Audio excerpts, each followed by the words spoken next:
Have to fix Pinterest messages not working.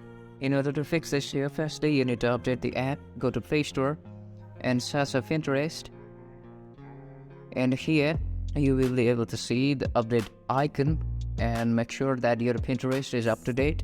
Even after by updating the app, if it still does not work, the second option is to uninstall the Pinterest and install it back again. So in order to uninstall, long press on the app and click on uninstall and tap on uninstall, and the app will uninstall.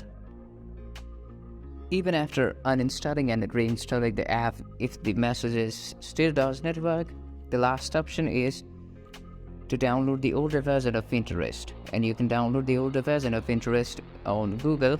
So basically that's it. And if you found this tutorial helpful, do subscribe and don't forget to leave us a like and a comment. Till then, I'll see you in the next tutorial. Thank you.